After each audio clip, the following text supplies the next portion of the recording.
Airbus Government Helicopters Brisbane is the contracted technical manpower provider to assist us here at the RNZAF with the performance of heavy maintenance on A109 LUH helicopter and NH90.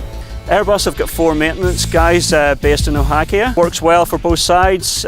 These guys are really experienced, provides a real good level of support for the NH90 team. New Zealand and Australia decided to buy European helicopters, which has brought adventures for all of us for being so far away. We're often opening up the helicopter areas we haven't seen before and finding defects that even the manufacturer is sometimes caught out with. So working collaboratively with Airbus provides us big benefits here in New Zealand, a long way from that support network. We've had a few unexpected benefits out of this. New Zealand would be able to support us. We had an aircraft that would have still been grounded. We were really struggling to get the part out of Europe. We were visiting Ohakea at the time. We spoke to the guys and explained the issue that we were having. And they said, oh, we've got a few of those spare. Bit of negotiation, a few beers on the side, and we managed to get a windscreen out of them. It's really excellent having Airbus within our team here at Ohakea. The team provides a positive energy to all that we do, and we love having those guys around. New Zealand Defence Force, really easy to deal with, really open, friendly. We can all speak the same sort of language, though a few different accents around the way, but it really works well.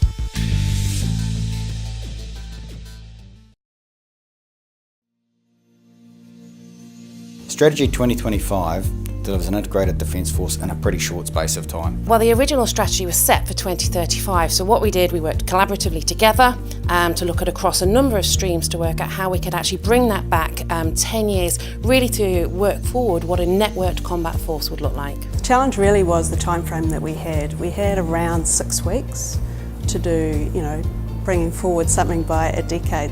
PwC had the lead on the design amongst it.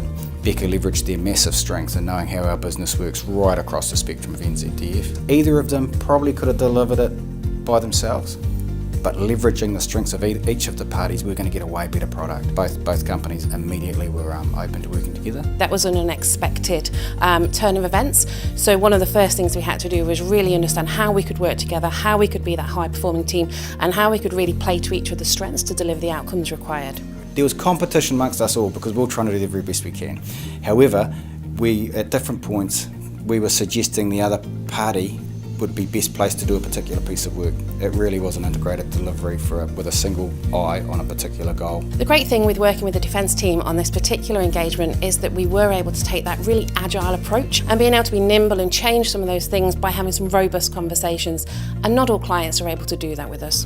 Great people to work with, really up for trying things and working in a different way, and that's something that we really enjoyed through this engagement.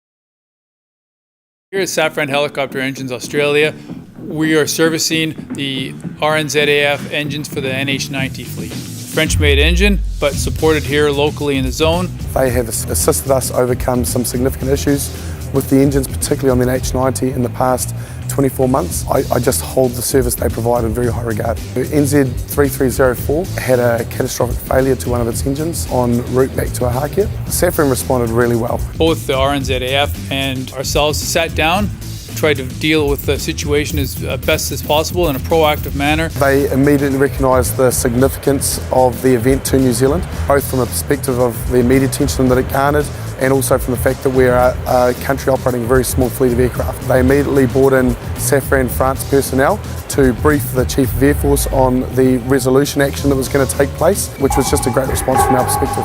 It's an open, honest dialogue, which I think is really well appreciated both on their side and our side. New Zealanders are so easy to deal with. I can't emphasise more the collaborative nature, the transparency with which they operate and the honesty with which they operate.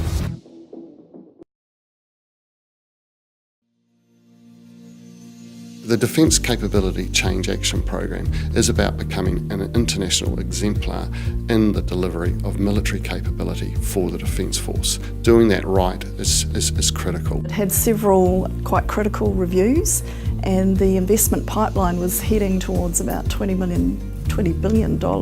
So it's pretty important that that system was credible and robust. The main challenge of the program was the size of the change required.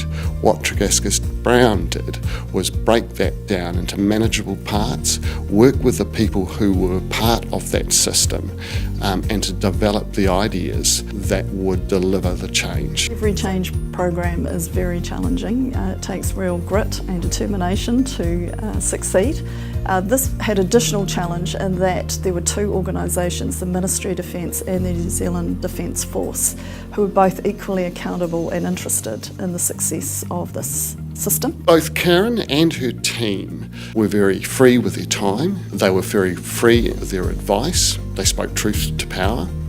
And as a result, they built a level of trust with Defence that was critical in ultimately being successful. We find Defence people are consistently thoughtful, respectful.